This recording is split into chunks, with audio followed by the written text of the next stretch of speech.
மாண்புமிகு பேரவைத் தலைவர்களே வணக்கம். பொதுவாக கடந்த 2-3 நாட்களாக 4 மணி வரை 19ஆம் தேதி சட்டப்பேரவை நடைபெற்றது. நேற்றைய தினம் 3 மணி வரை நடைபெற்றது.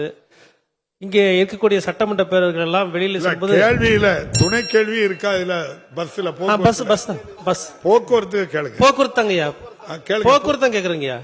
சட்டமன்றக்குள்ள அயற்சியோட நிறைய நேரம் நடைபெறும். அயற்சியோட நாங்க வெளியில போறோம். அங்க இருக்கக்கூடிய பேருந்து, சட்டமன்ற உறுப்பினர்களுக்கான பேருந்து பாத்தீங்கன்னா எல்லாரும் போன பின்னாடி ஒரு அரை மணி நேரம் நாங்க அவைக்கு வெளியில வெயிட் பண்ண வேண்டியிருக்குது.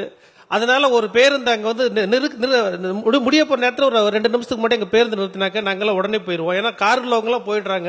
நாங்க அரை மணி நேரம் வெயில காஞ்சிட்டு இருக்கோம். கருணையோட இதை பரிசீலிக்குமாறு அன்போடு கேட்டுக்கொள்கின்றேன். அமைச்சர் அவர்கள். மாண்புமிகு பேரவைத் தலைவர் அவர்களே, பேரவை முடிகிற நேரத்தில் எல்லா கார்களும் ஒரே நேரத்தில் வெளியில செல்வதற்கு முனைந்து செல்கின்ற காரணத்தினால் பேருந்து வருவதற்கு தாமதமாக இருக்கும். இன்றைக்கு நானே வந்து நின்று பேருந்தை முன்கூட்டியே நிறுத்துவதற்கான நடவடிக்கை எடுக்கிறேன் என்பதை அன்போடு தெரிவித்துக் கொள்கிறேன்.